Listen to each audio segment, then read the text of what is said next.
Graphically modding Anomaly can seem confusing and complicated, but the reality couldn't be further from the truth. So welcome to my updated graphical guide for 2024. In this video we'll go over my favorite graphical add-ons, my own personal settings, and some of the tricks I learned to make my game look as better as it possibly can.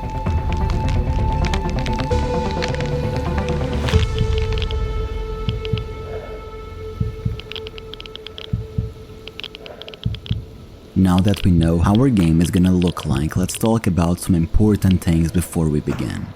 All of the mods I'll share today are going to work in both Gamma, EFP, or even your own mod list, and as usual, everything is going to be linked below. In there you can also find my Discord, where I usually keep all of the graphical mods I use nicely updated. That way you can know exactly what I'm using and when I add something new. Another thing to note is that if you are struggling to run the game as it is, some of the mods I'll showcase will actually make it better for you. Not all of them, but a few, so even if you don't intend on completely changing your game visual style, this video is still worth your time. I think that one of the most important things to upgrade right away are the textures of the game. The good ones are great for both improving the anti-aliasing and to reduce the shimmering effect that's ever so present in Anomaly. And although there's many different texture packs to choose from, I always go back to one. And that one is A.D.E.G.A. Imagine a really big compilation of different packs all combined into one, taking the best pieces from all of them into a single add-on. That's pretty much what A.D.E.G.A is. The textures are super detailed and they bring different colors to the table, so overall it's a no-brainer mod. A bit heavy though, it's a large file but completely worth it in my opinion. And although there's again many different packs to choose from, like the EFP texture pack or the Gamma one as well, I really like this one better. And so does everyone else I interact with. When I see one of my friends using anything other than A.D.E.G.A, I tell them to give it a try, to see how they like it, and every time they do, they never go back. And that should tell you something. Now, even though it does not change every single texture in the game, for the things it keeps vanilla, there is no shortage of add-ons we can use to fill in the gaps. It also happens to run pretty well, and being a texture mod, it's a super easy MO2 install. Now, like I've said, A.D.E.G.A does not change everything in the game, and probably never will, so on top of it I also like to use a few more add-ons to improve my game even further. And the repacked series of graphical add-ons is a really good place to start.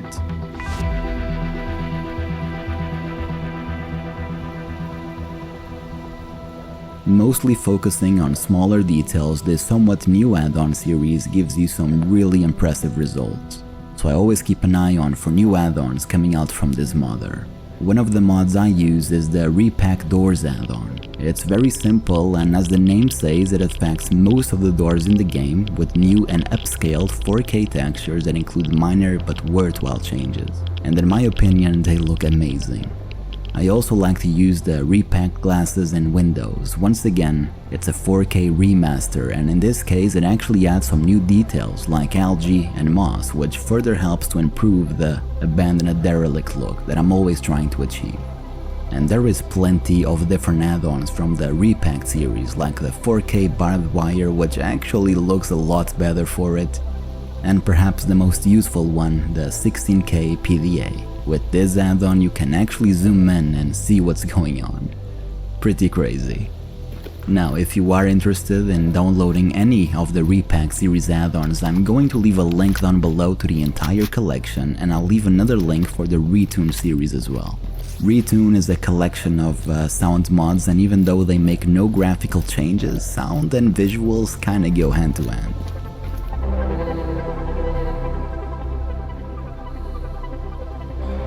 Now, the Vehicle Redux mod is another one of those add-ons that I really like to use. This add-on improves vehicle textures by upscaling them to 4K, and I cannot say good enough things about this one. Getting to look at these new vehicles after years of the shimmering non-anti-alias vehicles we had before is such a vibe, and it's one of those mods that after you get it, you cannot live without. It also happens to run really well. Even in a place like the truck cemetery, I don't really notice any frame drops, which is pretty insane to think about. Besides completely remastering all the trucks, BMPs and, well, vehicles in the game, it also affects the trains as well. And the helicopters, which is a nice touch.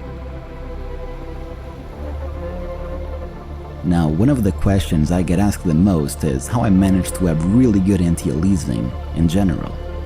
And although there's a few things you can do, like the mods I listed before and some other things we will do after, perhaps the most important add-on to consider is Aydin's grass tweaks. This mod is just dumb. I somehow get better frame rate than with normal grass, and in return the grass looks better and has really good anti-aliasing. And because it runs so good, I can really crank the amount of it on screen. And that is why my gameplay looks so smooth when I'm literally drowning myself in grass. Something you cannot do without this mod.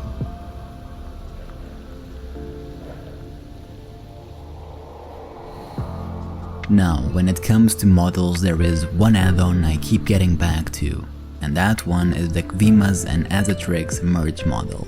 Imagine this add-on as HD models, but with a lot more variety and customization that somehow actually runs better. I used to run the Dux models that come with EFP, and even though they look pretty great and ran fantastically, they eventually got old for me. And ever since then I've been using these ones instead, and in my opinion, they are worth every penny. Now don't get me wrong, this one is a hard mod to run, most likely the hardest one out of all the add-ons I'll be showing today. And if that's an issue, I wouldn't run this mod. But if you have a beefy rig and if you can take the hit, I'd highly recommend this one. I do lose between 15 to 20 FPS depending on the amount of NPCs in the area, but for what is worth, it is a very stable add-on. And I used to have massive issues with HD models and dealt with micro stutters all the time, but with these ones I rarely ever get them. The models work really well, and while they keep working, I'll probably keep running them.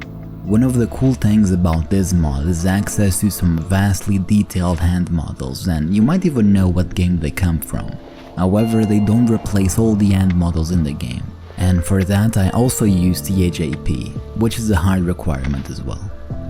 And although some of the T.H.A.P models do lack some high-resolution textures, they look pretty great overall, and honestly you barely notice it.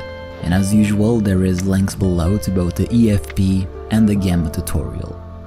For Mutants, I like to use the KynesPeace alternative models. He has a few of them, namely for the Blind, the Scythe and the Pseudo Dog, Flashes, Cats, Boars and Bloodsuckers. These replacers are insane. They come with a lot of customization and even offer different models depending on the mutant strength. I have no idea how hard this mod is to run, but seeing as you don't often see large numbers of mutants at the same time, I don't think it will ever be an issue. And now, we're gonna get into probably my favorite mod of all time. Arrival is one of those add-ons that, in my opinion, completely changed the game for me, and never will I ever play the game without it. It actually does many things. The first one is audio. It improves the Anomalies game audio, and it actually makes it louder and more crispy. So in a way, it actually helps the player because it gives you another way of spotting the anomalies. And of course, the anomalies themselves, they look a lot better, and any time of the day, and they are well animated as well. If S.T.A.L.K.E.R 2 were to get the exact same anomalies we get to play with Arrival, I would be happy. The third thing, leaf particles, which make an incredible difference in the vibe of the game. They can get insane sometimes. The entire mod is insane. I could literally be here for hours and show you all kinds of examples of how the anomalies look like, but this is one of those mods that you gotta try it out for yourself. So yeah, that's the Arrival mod. Now lastly but not least, we have the Atmospherics and Screen Space Shaders add-ons. I grouped them up and left them to the end, not because they are not important, but because you already have them in your mod pack, unless you play EFP, in which case you need to install Atmospherics and update Screen Space Shaders. But in a nutshell, Atmos is a weather mod. and a really good one at that. I mean, nothing comes even close. It is the one I'm using, and it is the one that gives my game that really nice blue shade when in rainy weather, which is my favorite one, as you might have noticed. But as you can see, it actually looks good in, well, every single weather. It also comes with some really cool options like leaves gliding with the wind and the really nice fog in the distance, and funny enough, it comes with plenty of amazing reshade options as well, which include the reshade I just talked about and am using, and if you don't want to wait for the end of the video, it's the Badlands reshade. And then we have the KynesPeace shaders, which in a nutshell kinda completely change the game. This is the reason why the grass moves as you walk by it, the wind pushes and scours the trees. I could literally stay here and talk for 1 hour about all the things this add-on does, and it still will not be enough. Not to mention, the creator of this mod pretty much fixed the game in a lot of ways, and going back to some older videos and seeing how things have changed is just crazy. So I'm gonna leave the modder's YouTube channel down below. I highly recommend you to check it out. If this guy doesn't get a job in the industry, then I don't know what's wrong with the world, because it is probably the most amazing thing I've seen in a really long time. And as usual, all of the links are down below, and do know that both of these mods are meant to be used together and are constantly getting updated, so it only gets better with every single update. But that is pretty much it for the mods I'm running. As you can see, it's not a lot of them. Again, I hate mod bloat, so I always try to keep it nice and simple. The only 2 things you will need to do is to update your EXES and to get enhanced shaders and color grading. And as usual, by order, everything is going to be linked below. Okay then, now before we move into my reshade, let me go over my settings as I cater them exactly to the reshade I use. As you can see, I do use VSync and I lock my FPS down to 60. Initially I did it for recording purposes, but it actually makes the game more stable for me, with a lot less stutters. As for rendering, I keep things around the 80% margin. You can lower or increase these for extra frames, but I honestly do it because I only run either rainy or cloudy weather with heavy fog as well. So number 1, there is no point in rendering things I cannot see, and number 2, I get a higher frame rate. Number 3, it makes the anti-aliasing even better because there is almost no light going through the trees and grass on the farther away distances, which are usually the ones who look the worst. After that we have rendering quality, and I try to max it out where I can. I keep SMMAA on low and no anti-aliasing because we have the reshade for that. As far as grass setting goes, I really think this comes down to you and your computer, but generally this is where I keep it. This number might be higher or lower depending on the map. I might lower it if I'm playing like in Jupiter, for example, but usually this is where it stays. And here you can see the rest of my settings. I mean, copy them if you want to see how they compare. Whatever you want to do, feel free to do. Now, one thing that is important if you want to match my look is to disable unwanted weathers. You do that by going to the settings menu and hover down to the weather section. And because I know my reshade looks a lot better or the best in rainy or cloudy weather, the only weathers I have enabled are stormy, rainy, and cloudy.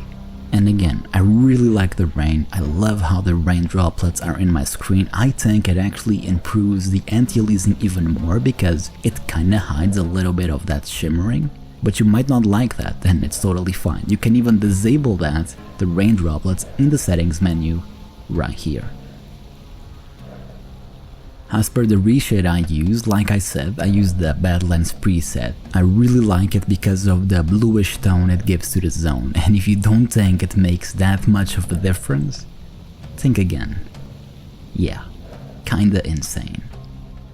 As it goes, my filters of choice are FXAA and TFAA for anti-aliasing, AMD fidelity sharpening to offset the blurriness from the anti-aliasing itself, A.D.E.G.A depth of field, which gives the really cool depth of field effect to my game, and the rest of them are kinda mandatory and already come with a reshade. Ambient light, adaptive fog, clarity, and chromatic aberration are not mandatory, I just like them. But I wouldn't touch the rest unless you absolutely know what you're doing. And because I don't touch it. And yeah, That is pretty much it. I did no changes to the reshade besides removing some filters and adding others. So here was everything I do to run my game really good, I think, in my opinion. It also looks really good. I hope you enjoyed the video and hopefully learned something new today, and if you do, and I never ask, feel free to leave a like and a comment down below, and check my Discord out. Leave some screenshots so I can see how good your game is also looking, and feel free to ask questions there as well as the comment section. I'll be here to reply to them. But that is it for today. I hope you guys have a good one, and until the next one, have a good one. I totally forgot my outro, but you get the point.